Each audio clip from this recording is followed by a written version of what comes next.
wa qatlan nafsil lati harramallahu illa bil haq, membunuh orang lain dengan cara yang tidak benar, membunuh orang yang diharamkan oleh Allah Subhanahu wa taala untuk melakukannya kecuali dengan alasan yang benar. Kita tahu Islam adalah agama damai. Sesuai dengan namanya, ia tidak dikembangkan dengan pedang dan kekerasan. Ia dikembangkan dengan keteladanan dan tuntunan moral. Oleh karena Islam bukan agama kekerasan, Islam pun tidak mementingkan dan mengajarkan kekerasan kecuali dengan alasan yang benar dan bisa dipertanggungjawabkan. Membunuh dengan sengaja, menghilangkan nyawa orang lain tanpa alasan yang bisa dibenarkan adalah merupakan dosa besar dan satu di antara 7 perkara yang bisa mendatangkan kerusakan dalam kehidupan dan yang hendaknya harus kita jauhi. Saudara-saudara kaum muslimin rahimakumullah, beberapa waktu yang lalu di sebuah kota kecil yang indah bernama New Auckland. Saudara tahu New Auckland? Tuh dari Gunung Kidul masih ngidul lagi. Pernah diadakan satu seminar yang membicarakan bagaimana menyelamatkan masyarakat manusia dari bahaya Perang Dunia Ketiga. Diperkirakan kalau terjadi Perang Dunia Ketiga, manusia tidak akan tersisa. Sebab apa? Pada waktu itu cadangan nuklir yang dimiliki oleh bersama Amerika dan Rusia konon sudah sanggup memusnahkan 6 miliar manusia pada saat jumlah manusia baru 5 miliar. Jadi kelebihan nuklir dunia ini. Kalau terjadi Perang Dunia Ketiga, sulit manusia untuk tersisa. Maka dibahaslah di dalam seminar itu, wah, supaya tidak terjadi Perang Dunia Ketiga, maka perlombaan membuat senjata-senjata canggih, alat-alat pembunuh modern harus segera dibatasi. Dibahas, tidak mungkin kita membatasi perlombaan membuat senjata. Kenapa? Makin maju ilmu dan teknologi, makin canggih senjata yang ditemukan. Atom sudah meningkat menjadi nuklir, nuklir sudah meningkat menjadi neutron, dan kita tahu bom yang bernama neutron ini bom yang cukup membunuh tanpa perlu merusak. Artinya kalau dia diledakkan di kota kita ini, bangunan utuh, jembatan tidak ambruk, rumah-rumah tetap berdiri, tapi semua yang bernama hidup mati. Itu katanya lebih sopan dari bom atom. Sebab kalau si atom ini sudah membunuh, merusak pula. Neutron cukup membunuh saja tanpa perlu merusak. Jadi majunya senjata-senjata teknologi sebagai akibat yang logis dari kemajuan ilmu pengetahuan ini tidak bisa kita batasi. Dan memang sebenarnya yang bahaya bukan senjatanya, tapi manusia yang mengendalikan senjata itu. Mereka kembali kepada prinsip the man behind the gun. Bukan senjatanya yang bahaya, tapi manusia yang mengendalikan senjata itu yang bahaya. Walaupun senjatanya modern, katakanlah model M16 umpamanya, kalau yang mengendalikannya orang beriman, insya Allah aman.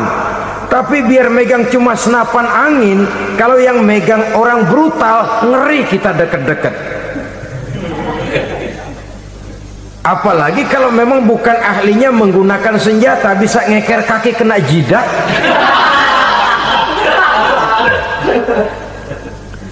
Mereka kembali kepada prinsip lama yang tetap baru.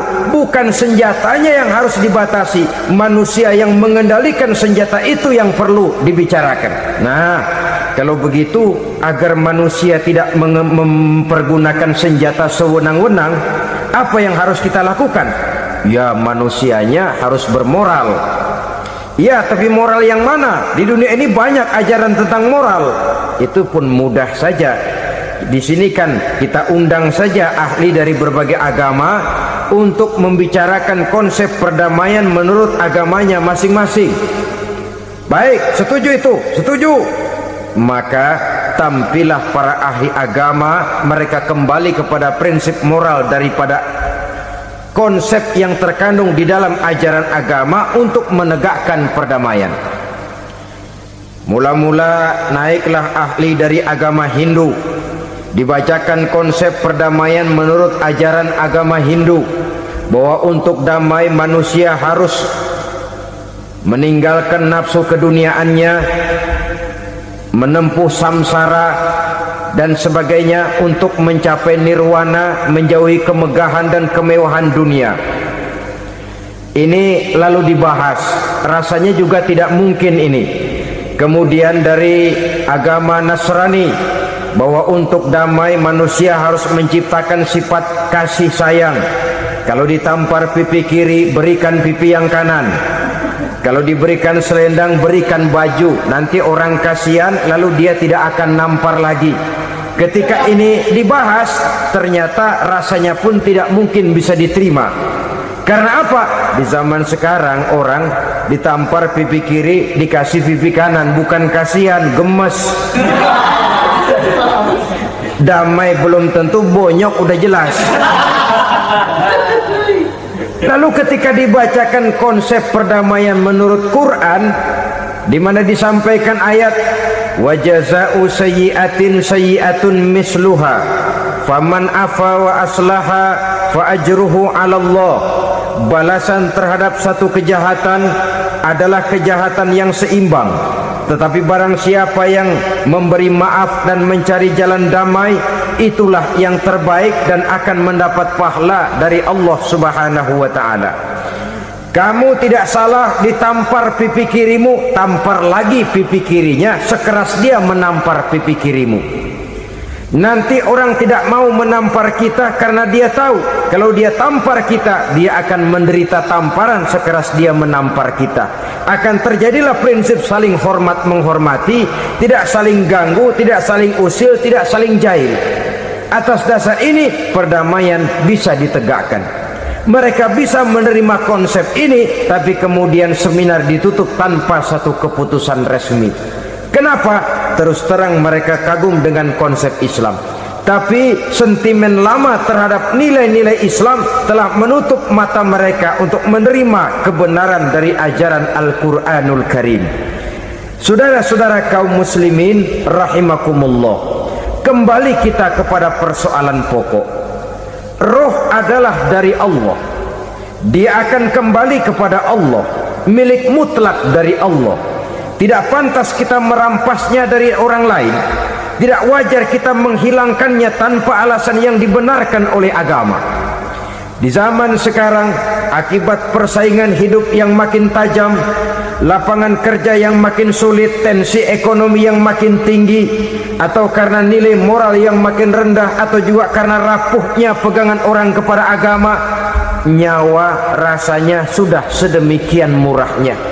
Berbagai kasus membuat berdiri bulu roma kita. Ada mayit, ada manusia dipotong 6, dicincang macam kambing. Ada yang dipotong 5, ada yang dipotong 13, dikardusin, dibuang ke tempat sampah. Inna lillahi wa inna ilaihi raji'un. Gejala apa ini? Kanibalisme. Manusia sudah demikian sadisnya, manusia sudah sedemikian buasnya, sehingga sesama manusia diperlakukan seperti hewan. Padahal hewan sendiri belum pernah macan makan macan, bagaimanapun buasnya macan. Belum pernah serigala memakan serigala, bagaimanapun brutalnya serigala. Tetapi manusia makan manusia di zaman sekarang kadang jadi kenyataan dalam kehidupan kita. Kadang persoalannya remeh saja, soal uang 200 perak, pisau bicara, nyawa melayang. Soal rokok sebatang, celurit bicara, nyawa melayang. Soal-soal yang sama sekali tidak prinsip, begitu mudah kita menghilangkan nyawa orang lain. Padahal Nabi pernah memperingatkan, apabila dua orang muslim sudah berkelahi dan berbunuh-bunuhan, al-qatil wal maktul finnar, yang membunuh dan yang terbunuh dua-duanya neraka. Sahabat heran, ya Rasul, kalau yang terbunuh, kalau yang membunuh masuk neraka itu sih wajar, tapi yang terbunuh kenapa neraka juga? Beliau menjawab, dua-duanya sudah punya niat untuk saling membunuh. Niatnya itu yang diponten. Yang terbunuh cuman lagi apos aja, keduluan dia. Umpama tidak terbunuh, pasti dia yang akan membunuh. Oleh karenanya al-qatil wal maktul, yang membunuh dan yang dibunuh finnar, dua-duanya masuk ke dalam neraka. Islam menghormati kehidupan, tidak hanya terbatas kepada sesama muslim, orang-orang yang berlainan agama pun yang mau hidup berukun, damai, berdampingan dengan umat Islam, jiwa mereka, darah mereka dilindungi oleh nilai-nilai Islam yang disebut dengan kafir zimmi ini. Mengganggu mereka sama saja dengan mengganggu aku, kata Nabi. Jadi oleh karena itu, sayangilah sesama. Kehidupan adalah anugerah Allah, bukan wewenang kita untuk mencabutnya dari orang lain, bukan wewenang kita untuk merampas dan menghilangkannya dari orang lain. Apa yang tidak enak terjadi pada diri kita, begitu pula lah apabila terjadi pada diri orang lain. Sehingga Nabi mengatakan, la yu'minu ahadukum hatta yuhibba li akhihi ma yuhibbu li nafsihi. Belum dikatakan beriman seseorang kamu apabila dia belum mencintai saudaranya seperti ia mencintai dirinya sendiri. Apa yang enak dirasakan oleh orang lain, enak juga dirasakan oleh dia. Mengukur orang lain dengan diri sendiri. Kalau orang lain tanpa salah saya fitnah, kalau saya tanpa salah difitnah orang, enak apa enggak? Enggak, orang lain juga begitu. Kalau orang lain tanpa salah saya tempeleng kepalanya, enak apa tidak? Tidak. Orang lain juga begitu. Yang tidak enak terjadi pada diri kita, tentu tidak enak juga kalau terjadi pada orang lain. Mengukur orang lain dengan diri sendiri, sehingga tidak timbul sifat egois, tidak menari di atas bangkai orang lain, tidak mendirikan kebahagiaan di atas untayan air mata orang lain. Sehingga dengan demikian, saudara-saudara, dia bisa menghormati kehidupan, menghormati orang lain sebagaimana dia ingin dihormati. Untuk menghancurkan nilai-nilai iman, dibanjiri kita dengan paham-paham yang merusak dan mendangkalkan akidah, baik ia bernama materialisme, baik ia bernama sekularisme, baik ia bernama banjirnya maksiat dan munkarat, baik ia bernama banjirnya peradaban dan kebudayaan yang menghancurkan moral daripada anak-anak kita. Sedikit demi sedikit melenturkan dan melunturkan nilai-nilai keimanan kita, untuk kemudian pada waktunya nilai iman itu akan bertukar dan berganti menjadi nilai syirik kepada Allah Subhanahu wa ta'ala. Atau pada sisi lain, menjadikan yang selain Allah sebagai tujuan akhir daripada kehidupan kita. Sedangkan kita sama-sama maklum bahwa di dalam pandangan agama Islam, dosa yang tidak berampun, dosa yang terbesar, termasuk dalam kategori bapak moyangnya dosa, tidak lain adalah syirik, yakni menyekutukan Allah Subhanahu wa ta'ala. Pola penghancuran iman ini memang berstrategi. Ditawarkan kita kepada paham materialisme, paham kebendaan, di mana otak menempati urutan sebagai ranking pertama, Tuhan jatuh pada urutan kedua. Lalu menyusul kepada paham sekularisme, Allah dipisahkan dari seluruh kegiatan hidup ini, untuk pada gilirannya menjadikan yang selain Allah sebagai tujuan akhir daripada seluruh kegiatan hidup kita. Oleh karenanya, kewajiban menjaga nilai-nilai iman ini merupakan kewajiban yang mulia tetapi berat, tidak hanya untuk kita tetapi juga bagaimana mewariskannya kepada anak-anak kita, generasi yang akan datang. Orang-orang tua bijaksana yang diceritakan di dalam Al-Quran, kalau sudah berpikir tentang anak-anaknya, pertanyaan yang paling mereka risaukan ialah ma ta'buduna min ba'di. Anakku, kalau pada satu saat aku, ayahmu sudah tidak ada lagi di dunia ini, meninggalkan kamu semua, ma ta'buduna min ba'di, apa yang akan kamu sembah nak? Jikalau sekarang ayahmu masih mau ke masjid, masih mau melakukan rukuk dan sujud, masih beribadah menyembah Allah Subhanahu wa taala, kalau orang tuamu sudah tidak ada, ma ta'buduna min ba'di, masihkah engkau mau datang ke masjid? Masihkah engkau mau rukuk dan sujud? Masihkah engkau mau menyembah Allah Subhanahu wa taala? Pertanyaan ini yang dipikirkan oleh Nabi Yakub kepada putra-putranya. Pertanyaan ini yang diteruskan oleh Nabi Ibrahim kepada anak-anaknya. Pertanyaan ini yang diwariskan oleh generasi ulama salafus saleh kepada para generasi berikutnya. Bagaimana kita generasi sekarang? Kita orang-orang tua sekarang bukan berfikir ma ta'buduna min ba'di, malah yang kita fikirkan ma ta'kuluna min ba'di. Kalau bapak tidak ada nanti kamu makan apa nak? Perkara kamu nyembah apa? Urusan nomor 18. Yang penting kamu nanti hidup bisa makan nak. Maka kita sibuk mewariskan harta kepada anak-anak kita. Kita sibuk mewariskan kebun dan tanah kepada anak-anak kita. Kita sibuk mewariskan pabrik kepada anak-anak kita, sementara kita lupa mewariskan intan yang paling mahal, mewariskan mutiara yang paling berharga, yaitu nilai iman kepada Allah Subhanahu wa taala. Alangkah baiknya apabila warisan harta, warisan tanah dan kebun, warisan rumah dan pabrik didasari lebih dahulu dengan mewariskan nilai iman kepada Allah Subhanahu wa taala. Sebagai orang-orang tua, kita boleh bersedih kalau anak kita tidak mengerti komputer. Kita boleh bersedih kalau anak kita tidak mengerti matematika. Kita boleh bersedih kalau anak kita tidak mengerti bahasa Inggris. Tapi sewajarnya lebih bersedihlah kita orang tua jikalau mempunyai anak yang tidak kenal Allah sebagai Tuhannya, yang kemudian tidak mau rukuk dan sujud kepada Allah Tuhannya. Itulah kemalangan yang paling malang bila kita meninggalkan generasi yang tidak bertauhid kepada Allah Subhanahu wa taala. Betapapun anak kita tidak ngerti komputer, saudara, paling-paling kerugiannya cuma kerugian dunia.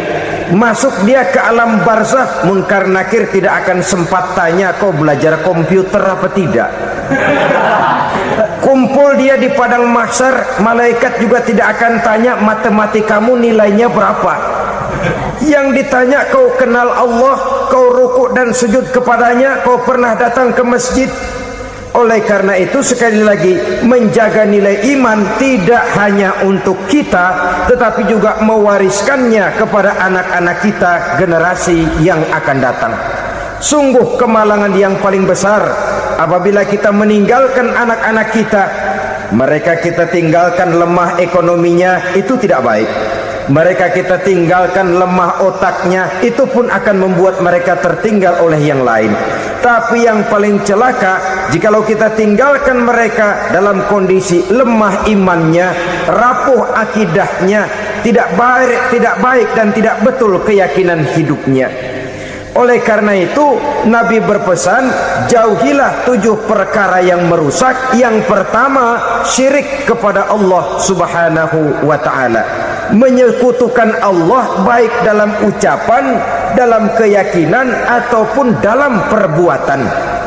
Ini perkara pertama yang termasuk 7 perusak besar di dalam kehidupan.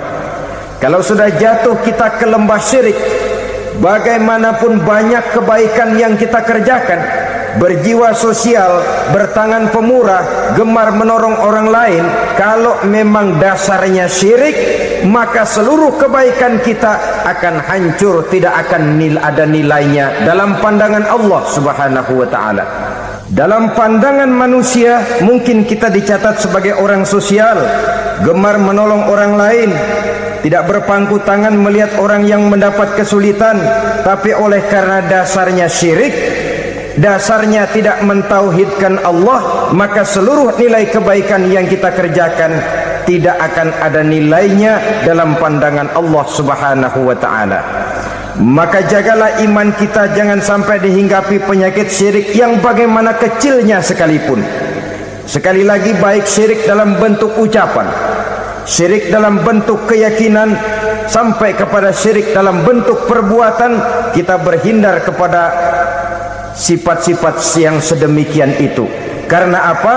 Dalam satu ayat Quran Allah Subhanahu wa ta'ala menjelaskan, innallaha la yaghfiru ayyushraka bih wa yaghfiru ma duna dzalika liman yasha. Allah tidak akan memberi ampun kepada orang-orang yang menyekutukannya, tapi Allah masih mau memberikan ampun kepada dosa-dosa yang selain itu bagi orang-orang yang dikehendakinya.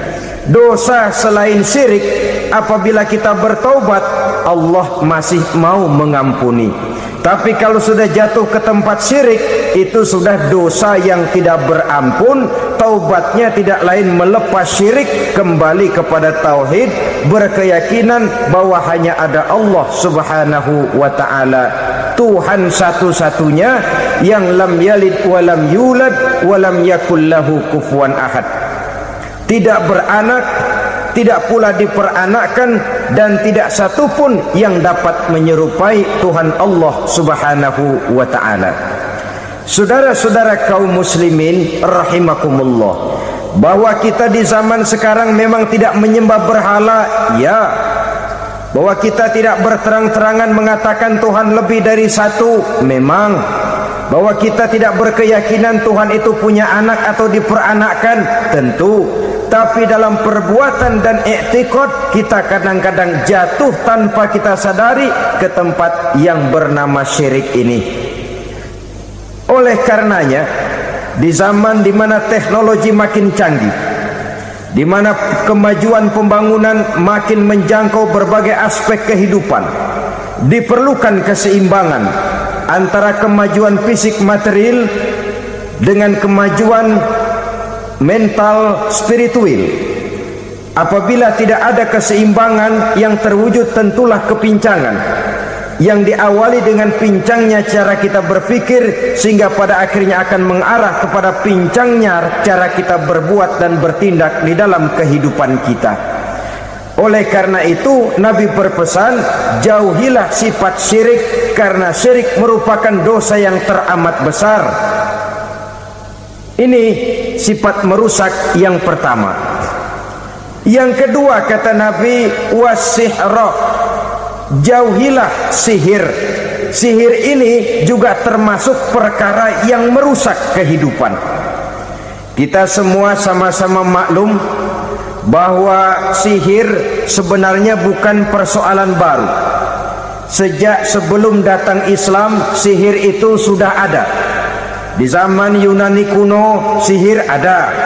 Di zaman Mesir kuno, di zaman Cina kuno, dan yang lain-lain yang serba kuno, sihir itu sudah ada.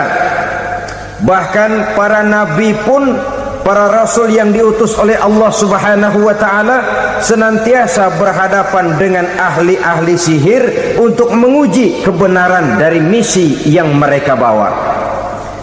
Sihir adalah perbuatan di luar kebiasaan yang bisa dikerjakan oleh ahlinya dengan bantuan jin atau setan. Hukum mempelajari sihir adalah haram, mengamalkannya lebih haram lagi. Sebab itu saudara-saudara, sihir merupakan perbuatan merusak yang harus kita jauhi. Ciri-ciri daripada perbuatan sihir, pertama, ia mengandung tipuan, bayangan khayal. Di zaman Nabi Musa misalnya, orang melihat tambang-tambang itu seperti ular. Nabi Musa melayangkan tongkatnya menjadi ular-ular besar yang memakan ular-ular kecil ciptaan tukang-tukang sihir Fir'aun tadi. Lalu sihir bisa terjadi dengan bantuan jin kafir atau setan. Kemudian ciri yang ketiga, sifatnya halus dan tersembunyi. Taruh kata ada seorang ahli sihir yang mempergunakan ayat-ayat Quran sebagai jompa jampe, sebagai baca-bacaan, itu cuma sekedar kedok. Tujuannya tidak lain menjadikan agama sebagai ketok untuk membenarkan cara yang dimurkai oleh Allah Subhanahu wa ta'ala. Satu hadis yang diriwayatkan oleh Imam Bazar dan Tabrani, Nabi berpesan, "Laisa minna man tatayyara lahu au takahhana au tukuhina lahu au sahira lahu." Tidak termasuk ke dalam golonganku, kata Nabi. Tidak termasuk umatku. Siapa mereka? Man tatayyara lahu, orang yang bertatoyur. Apa tatoyur itu? Dari kalimat toyaro, artinya terbang. Toir biasa diartikan dengan burung. Tatoyaro percaya kepada suara-suara burung. Man tatayyara lahu, mempercayai, meyakini dengan benar-benar kepada suara beburungan. Kan suka ada itu, nah bunyi burung tuh, maling liwat. Maling liwat, burung bunyi, maling liwat. Itu termasuk tatayyara lahu, percaya kepada suara burung. Kan aneh kalau suara orang nggak dipercaya, suara burung malah dipercaya. Ada ustadz ceramah, kiai ngaji, nggak mau didengerin, burung dengerin bener. Nah, suaranya dari sebelah mana? Belah kulon. Nah, itu tandanya ano. Habis dihitung-hitung. Itu termasuk tatayyara lahu. Au takahana, atau bertenung, au tukuhina, atau minta ditenungkan, au sahirolahu, atau melakukan perbuatan sihir, atau minta disihirkan. Laisa minna, tidak termasuk ke dalam golonganku, kata Nabi. Sehingga dengan demikian saudara-saudara, menghadapi sihir dengan sihir sekalipun termasuk perbuatan yang tidak diajarkan oleh agama. Kita kan mempelajari sihir untuk jaga diri, tidak apa-apa. Yang dilarang mengamalkannya, dilarang juga mempelajarinya. Sebab orang kalau sudah mengetahui, biasanya lalu terangsang untuk mencoba. Kalau percobaannya berhasil, biasanya terangsang untuk coba lagi dan coba lagi. Pada akhirnya ketagihan, lalu beralih menjadi profesi, apalagi itu nanti bisa mendatangkan hasil uang.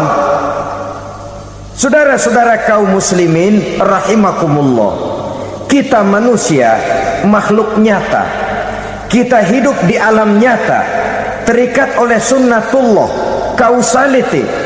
Oleh karenanya, bagi kita keyakinan yang penuh, keikhlasan di dalam bertuhankan Allah, penyerahan diri sepenuhnya hanya kepadanya, itu sudah merupakan obat penangkal yang sangat ampuh agar kita tidak terkena penyakit-penyakit yang dibuat oleh setan dan para pembantunya.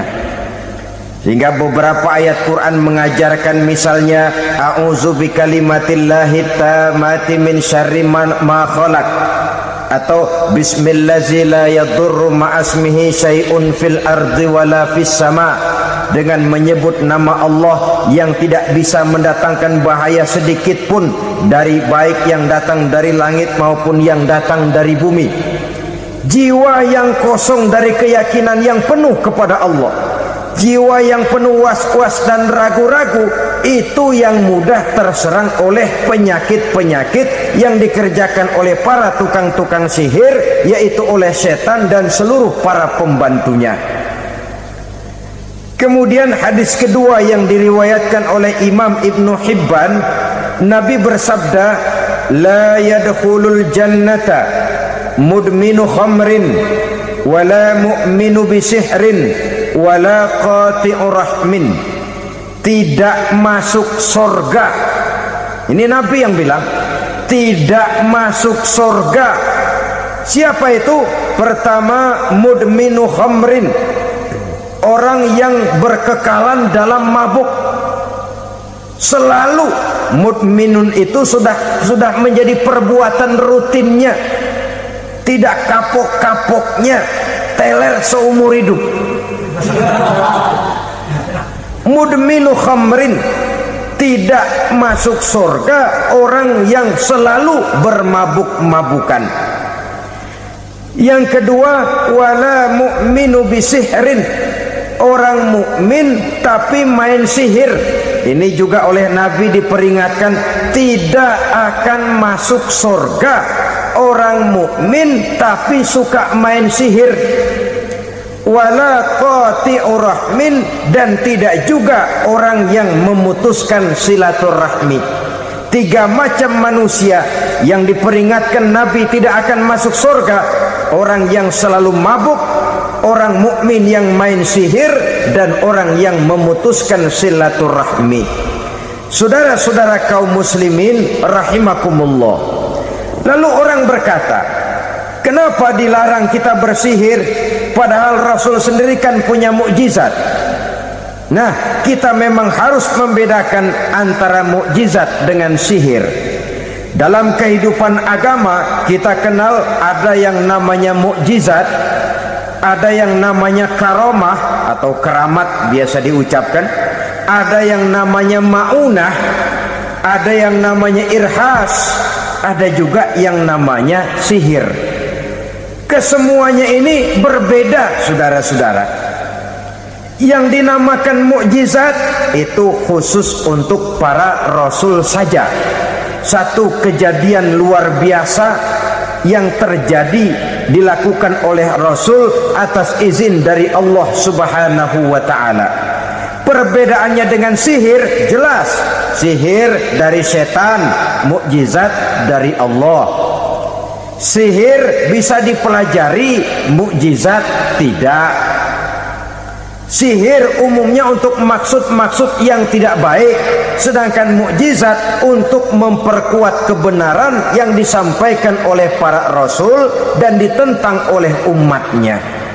Bahkan kafir Quraisy dahulu menganggap orang-orang ahli sihir itu berada dalam satu posisi yang hina, sehingga mereka mengatakan Nabi Muhammad dan menuduh Nabi Muhammad sebagai tukang sihir. Tuduhan sebagai tukang sihir adalah tuduhan yang sangat aib dan hina.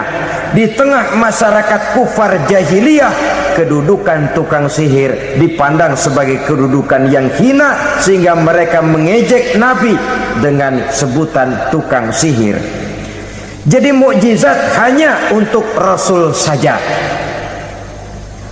Kemudian karomah. Karomah ini asal kata dari karoma, kehormatan, kemuliaan yang diberikan Allah kepada hamba-hambanya yang rajin mendekatkan diri kepadanya. Oleh karena ketekunannya melaksanakan ibadah, Allah memberikan keistimewaan kepada orang itu, yang dengan keistimewaannya dia bisa mengerjakan yang tidak bisa dikerjakan oleh orang lain. Karomah hanya bisa dicapai dengan prestasi ibadah. Kalau sihir mau ibadah apa enggak, asal dia belajar, bersatu dan berteman dengan setan, memenuhi persyaratan-persyaratan setan, biasanya lalu bisa. Sedangkan karomah tidak mungkin terwujud tanpa orang mendekatkan diri sedekat-dekatnya kepada Allah Subhanahu wa ta'ala. Maka kita lihat biasanya orang-orang yang punya ilmu sihir, mukanya rata-rata nggak enak dilihat. Kumuh, jauh dari air wudhu, jauh dari sujud kepada Allah, malah berteman dengan setan, menjadi pelayan-pelayannya setan. Saudara-saudara, adapun maunah, keistimewaan yang diberikan Allah kepada hamba-hambanya yang belum sampai kepada tingkat wali, tapi orang itu lebih banyak kebaikannya daripada kesalahannya. Umpamanya Saudara jalan bertiga di pinggir jalan, saudara ada pada posisi di tengah, lalu bertiga ini ketabrak mobil. Menurut perhitungan saudara mati lebih dahulu, tapi terjadi hal yang aneh, dua teman saudara mati, saudara malah cuma luka dan lecet sedikit saja. Apa itu? Kalau kita lebih banyak kebaikannya daripada kesalahannya, itu yang dinamakan ma'unah, pertolongan yang diberikan Allah kepada hamba-hambanya yang lebih banyak kebaikannya daripada kesalahannya. Sedangkan yang dinamakan irhas, kejadian luar biasa pada diri seseorang pada waktu dia masih kecil, yang menunjukkan tanda-tanda keistimewaannya. Itu umumnya pada para nabi pada usia kecilnya sudah ada irhas, tanda-tanda istimewa. Jelas baik mukjizat, karomah, maunah maupun irhas berbeda dengan sihir. Sihir ini jelas saja merupakan bantuan dan persekutuan antara manusia dengan setan. Padahal setan, kata Allah dalam Al-Quran, innahu lakum aduwwum mubin, sesungguhnya setan bagi kamu adalah musuh yang sangat jelas. Saudara-saudara kaum muslimin rahimakumullah, di zaman sekarang dalam menghadapi beban kehidupan yang makin pelik, menghadapi stres yang tidak kunjung selesai, menghadapi persoalan-persoalan yang teramat berat, orang sering mencari jalan keluar kepada hal-hal yang menurut pendapatnya bisa meringankan beban moralnya itu. Pergilah dia mencari sesuatu yang dapat meringankan bebannya. Dan tidak jarang yang jatuh ke pangkuan tukang-tukang tenung, ke pangkuan tukang-tukang sihir, yang mereka itu oleh Quran dijelaskan kadzabal munajjimun walau sodaku. Tukang-tukang tenung, tukang-tukang sihir, mereka itu bohong walaupun benar. Maksudnya bohong walaupun benar, artinya kalau yang mereka kerjakan benar, itu sih kebenaran. Benar dengan kebenaran itu lain. Kebenaran, kebetulan bisa, tapi tidak untuk selalu. Apalagi kalau itu sudah membahayakan kehidupan orang lain. Jadi oleh karena itu Nabi berpesan, jauhilah daripada sihir. Kalau sudah jauhilah dari sihir, artinya ya jauhilah daripada mempelajarinya, jauhilah daripada bergaul dengan orang-orang yang ahli di bidang itu, karena dari pergaulan segalanya bisa menular. Baiklah saudara, ini yang kedua. Yang ketiga pesan Nabi, wa qatlan nafsil lati harramallahu illa bil haq, membunuh orang lain dengan cara yang tidak benar, membunuh orang yang diharamkan oleh Allah Subhanahu wa taala untuk melakukannya kecuali dengan alasan yang benar. Kita tahu Islam adalah agama damai, sesuai dengan namanya. Ia tidak dikembangkan dengan pedang dan kekerasan. Ia dikembangkan dengan keteladanan dan tuntunan moral. Oleh karena Islam bukan agama kekerasan, Islam pun tidak mementingkan dan mengajarkan kekerasan kecuali dengan alasan yang benar dan bisa dipertanggungjawabkan. Membunuh dengan sengaja, menghilangkan nyawa orang lain tanpa alasan yang bisa dibenarkan adalah merupakan dosa besar dan satu di antara 7 perkara yang bisa mendatangkan kerusakan dalam kehidupan dan yang hendaknya harus kita jauhi. Saudara-saudara kaum muslimin rahimakumullah, beberapa waktu yang lalu di sebuah kota kecil yang indah bernama New Auckland. Saudara tahu New Auckland? Tuh dari Gunung Kidul masih ngidul lagi. Pernah diadakan satu seminar yang membicarakan bagaimana menyelamatkan masyarakat manusia dari bahaya Perang Dunia Ketiga. Diperkirakan kalau terjadi Perang Dunia Ketiga, manusia tidak akan tersisa. Sebab apa? Pada waktu itu cadangan nuklir yang dimiliki oleh bersama Amerika dan Rusia konon sudah sanggup memusnahkan 6 miliar manusia pada saat jumlah manusia baru 5 miliar. Jadi kelebihan nuklir dunia ini. Kalau terjadi perang dunia ketiga, sulit manusia untuk tersisa. Maka dibahaslah di dalam seminar itu, wah, supaya tidak terjadi perang dunia ketiga, maka perlombaan membuat senjata-senjata canggih, alat-alat pembunuh modern harus segera dibatasi. Dibahas, tidak mungkin kita membatasi perlombaan membuat senjata. Kenapa? Makin maju ilmu dan teknologi, makin canggih senjata yang ditemukan. Atom sudah meningkat menjadi nuklir, nuklir sudah meningkat menjadi neutron, dan kita tahu bom yang bernama neutron ini bom yang cukup membunuh tanpa perlu merusak. Artinya kalau dia diledakkan di kota kita ini, bangunan utuh, jembatan tidak ambruk, rumah-rumah tetap berdiri, tapi semua yang bernama hidup mati.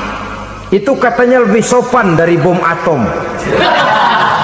Sebab kalau si atom ini sudah membunuh, merusak pula. Neutron cukup membunuh saja tanpa perlu merusak. Jadi majunya senjata-senjata teknologi sebagai akibat yang logis dari kemajuan ilmu pengetahuan ini tidak bisa kita batasi. Dan memang sebenarnya yang bahaya bukan senjatanya, tapi manusia yang mengendalikan senjata itu. Mereka kembali kepada prinsip the man behind the gun. Bukan senjatanya yang bahaya, tapi manusia yang mengendalikan senjata itu yang bahaya. Walaupun senjatanya modern, katakanlah model M16 umpamanya, kalau yang mengendalikannya orang beriman, insya Allah aman. Tapi biar megang cuma senapan angin, kalau yang megang orang brutal, ngeri kita deket-deket. Apalagi kalau memang bukan ahlinya menggunakan senjata, bisa ngeker kaki kena jidat.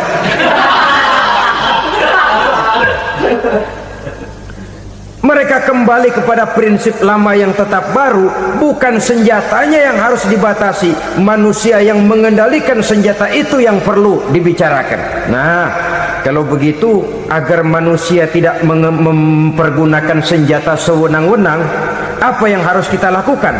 Ya, manusianya harus bermoral. Ya, tapi moral yang mana? Di dunia ini banyak ajaran tentang moral. Itu pun mudah saja. Di sini kan kita undang saja ahli dari berbagai agama untuk membicarakan konsep perdamaian menurut agamanya masing-masing. Baik, setuju itu? Setuju. Maka tampillah para ahli agama, mereka kembali kepada prinsip moral daripada konsep yang terkandung di dalam ajaran agama untuk menegakkan perdamaian. Mula-mula naiklah ahli dari agama Hindu, dibacakan konsep perdamaian menurut ajaran agama Hindu, bahwa untuk damai manusia harus meninggalkan nafsu keduniaannya, menempuh samsara dan sebagainya untuk mencapai nirwana, menjauhi kemegahan dan kemewahan dunia. Ini lalu dibahas, rasanya juga tidak mungkin ini. Kemudian dari agama Nasrani, bahwa untuk damai manusia harus menciptakan sifat kasih sayang. Kalau ditampar pipi kiri, berikan pipi yang kanan. Kalau diberikan selendang, berikan baju. Nanti orang kasihan, lalu dia tidak akan nampar lagi. Ketika ini dibahas, ternyata rasanya pun tidak mungkin bisa diterima. Karena apa? Di zaman sekarang orang ditampar pipi kiri, dikasih pipi kanan. Bukan kasihan, gemes. Damai belum tentu, bonyok udah jelas. Lalu ketika dibacakan konsep perdamaian menurut Quran, di mana disampaikan ayat wa jazaa'u sayyi'atin sayyi'atun misluha faman afa wa aslaha fa ajruhu 'ala Allah. Balasan terhadap satu kejahatan adalah kejahatan yang seimbang. Tetapi barang siapa yang memberi maaf dan mencari jalan damai, itulah yang terbaik dan akan mendapat pahala dari Allah Subhanahu wa ta'ala. Kamu tidak salah ditampar pipi kirimu, tampar lagi pipi kirinya sekeras dia menampar pipi kirimu. Nanti orang tidak mau menampar kita karena dia tahu kalau dia tampar kita, dia akan menderita tamparan sekeras dia menampar kita. Akan terjadilah prinsip saling hormat menghormati, tidak saling ganggu, tidak saling usil, tidak saling jahil. Atas dasar ini perdamaian bisa ditegakkan. Mereka bisa menerima konsep ini, tapi kemudian seminar ditutup tanpa satu keputusan resmi. Kenapa? Terus terang mereka kagum dengan konsep Islam, tapi sentimen lama terhadap nilai-nilai Islam telah menutup mata mereka untuk menerima kebenaran dari ajaran Al-Quranul Karim. Saudara-saudara kaum muslimin rahimakumullah, kembali kita kepada persoalan pokok. Roh adalah dari Allah, dia akan kembali kepada Allah, milik mutlak dari Allah. Tidak pantas kita merampasnya dari orang lain. Tidak wajar kita menghilangkannya tanpa alasan yang dibenarkan oleh agama. Di zaman sekarang, akibat persaingan hidup yang makin tajam, lapangan kerja yang makin sulit, tensi ekonomi yang makin tinggi, atau karena nilai moral yang makin rendah, atau juga karena rapuhnya pegangan orang kepada agama, nyawa rasanya sudah sedemikian murahnya. Berbagai kasus membuat berdiri bulu roma kita. Ada mayit, ada manusia dipotong 6, dicincang macam kambing. Ada yang dipotong 5, ada yang dipotong 13, dikardusin, dibuang ke tempat sampah. Inna lillahi wa inna ilaihi raji'un. Gejala apa ini? Kanibalisme. Manusia sudah demikian sadisnya, manusia sudah sedemikian buasnya, sehingga sesama manusia diperlakukan seperti hewan. Padahal hewan sendiri belum pernah macan makan macan, bagaimanapun buasnya macan. Belum pernah serigala memakan serigala, bagaimanapun brutalnya serigala. Tetapi manusia makan manusia di zaman sekarang kadang jadi kenyataan dalam kehidupan kita. Kadang persoalannya remeh saja, soal uang 200 perak, pisau bicara, nyawa melayang. Soal rokok sebatang, celurit bicara, nyawa melayang. Soal-soal yang sama sekali tidak prinsip, begitu mudah kita menghilangkan nyawa orang lain. Padahal Nabi pernah memperingatkan, apabila dua orang muslim sudah berkelahi dan berbunuh-bunuhan, al-qatil wal maktul finnar, yang membunuh dan yang terbunuh dua-duanya neraka. Sahabat heran, ya Rasul, kalau yang terbunuh, kalau yang membunuh masuk neraka itu sih wajar, tapi yang terbunuh kenapa neraka juga? Beliau menjawab, dua-duanya sudah punya niat untuk saling membunuh. Niatnya itu yang diponten. Yang terbunuh cuman lagi apos aja, keduluan dia. Umpama tidak terbunuh, pasti dia yang akan membunuh. Oleh karenanya al-qatil wal maktul, yang membunuh dan yang dibunuh finnar, dua-duanya masuk ke dalam neraka. Islam menghormati kehidupan, tidak hanya terbatas kepada sesama muslim. Orang-orang yang berlainan agama pun yang mau hidup berukun, damai, berdampingan dengan umat Islam, jiwa mereka, darah mereka dilindungi oleh nilai-nilai Islam yang disebut dengan kafir zimmi ini. Mengganggu mereka sama saja dengan mengganggu aku, kata Nabi. Jadi oleh karena itu, sayangilah sesama. Kehidupan adalah anugerah Allah, bukan wewenang kita untuk mencabutnya dari orang lain, bukan wewenang kita untuk merampas dan menghilangkannya dari orang lain. Apa yang tidak enak terjadi pada diri kita, begitu pula lah apabila terjadi pada diri orang lain. Sehingga Nabi mengatakan, la yu'minu ahadukum hatta yuhibba li akhihi ma yuhibbu li nafsihi. Belum dikatakan beriman seseorang kamu apabila dia belum mencintai saudaranya seperti ia mencintai dirinya sendiri. Apa yang enak dirasakan oleh orang lain, enak juga dirasakan oleh dia. Mengukur orang lain dengan diri sendiri.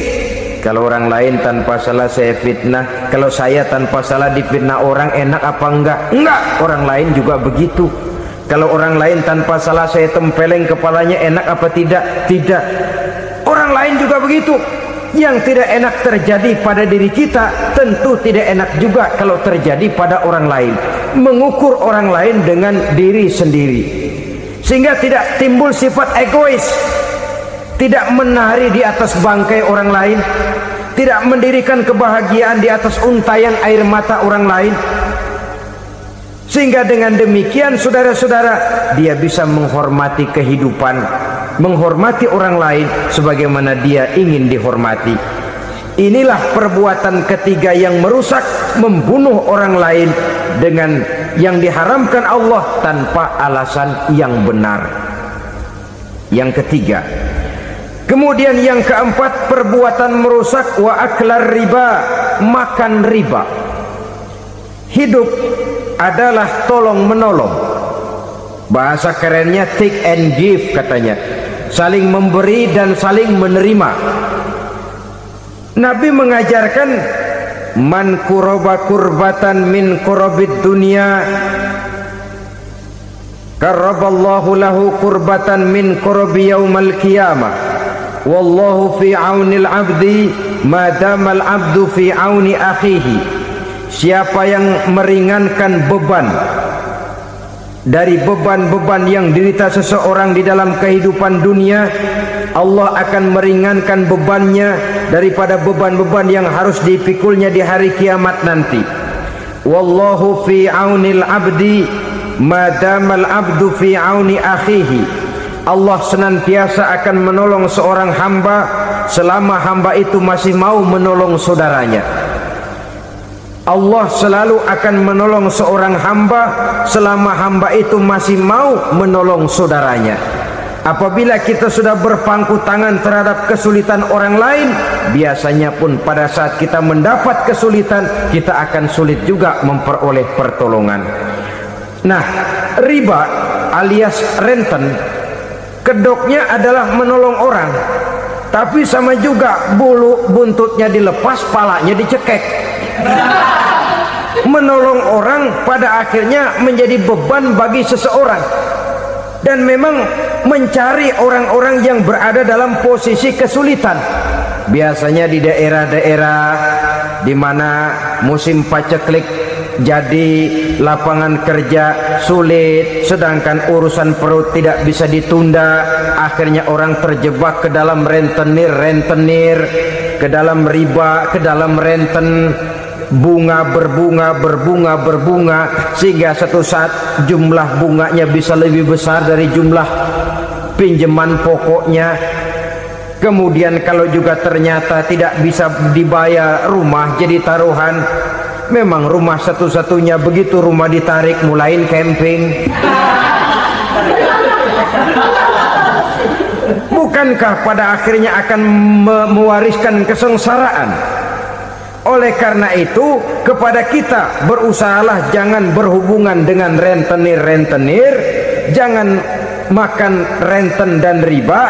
Kepada mereka yang melaksanakan riba, walaupun mendatangkan keuntungan materi, tapi percayalah harta yang didapat dengan jalan riba tidak akan membawa keberkahan.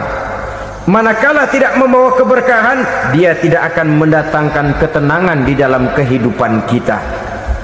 Oleh karenanya, memakan harta riba termasuk perbuatan yang merusak sendi-sendi kehidupan sosial, merusak kehidupan orang lain, merusak kehidupan masyarakat, tetangga, pergaulan dan sebagainya. Yang kelima, wa akla malil yatim, memakan harta anak yatim dengan cara yang zalim. Nih, memang lezat. Anak yatim itu nggak tahu urusan apa-apa. Kita diamanahkan untuk mengurusinya. Kadang-kadang dibentuklah panitia penyantunan yatim piatu. yatimnya mah tetap kelaparan, panitianya yang pada gendut.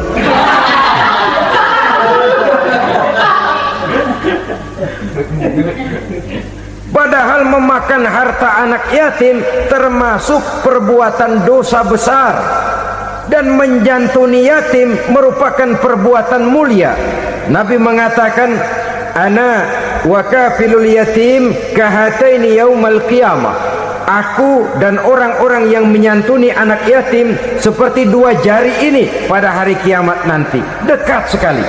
Jikalau ingin di hari akhir nanti dekat dengan Rasul, bersahabatlah dengan anak-anak yatim. Jadilah pengurus anak-anak yatim. Bangunlah panti-panti asuhan yatim. Pada saat bapak ibunya meninggal, kitalah yang menjadi orang tuanya. Bahkan sedemikian besar perhatian Islam terhadap anak-anak yatim ini, sehingga Quran memberikan peringatan, ara'aital ladzi yukadzibu bid-din fadzalikal ladzi yad'ul yatim wa la yahuddu ala ta'amil miskin.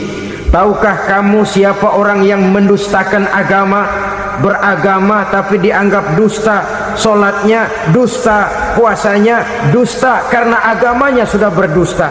Siapa mereka?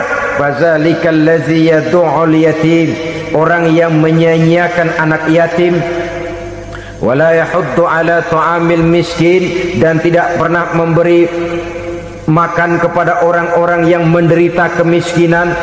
Menyia-nyiakan, meninggalkan anak yatim termasuk perbuatan yang divonis kita sebagai orang yang mendustakan agama. Saudara-saudara kaum muslimin rahimakumullah, maka sangat dicela mengeksploitir anak-anak yatim, menjadikan mereka sebagai kedok untuk mencari kekayaan pribadi.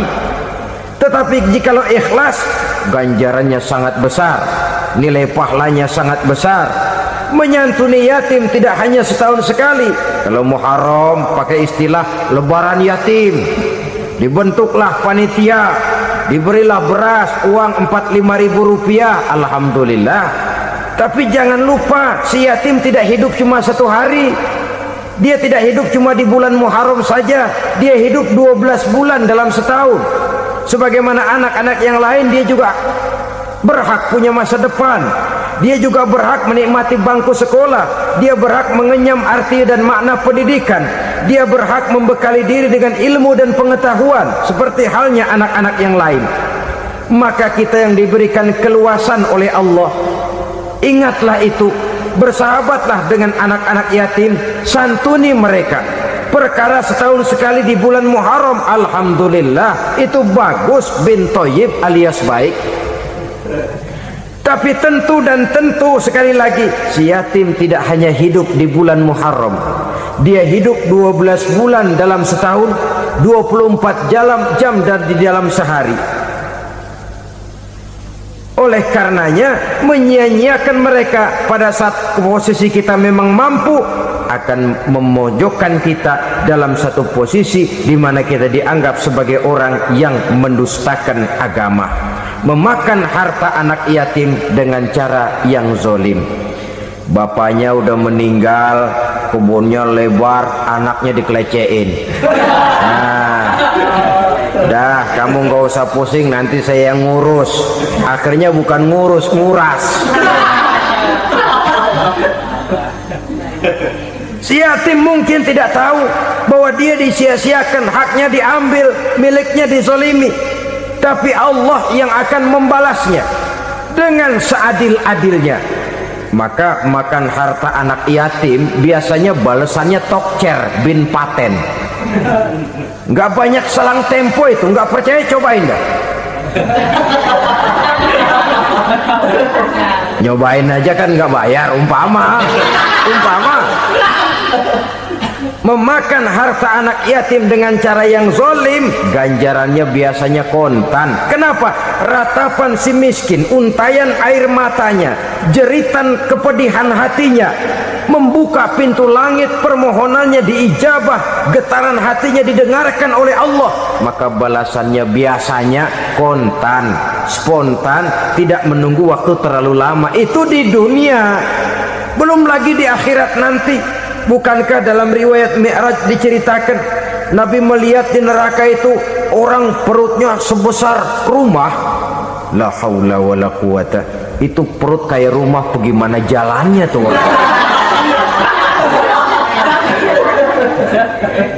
Dan memang gak jalan, diseret-seret oleh malaikat di neraka itu.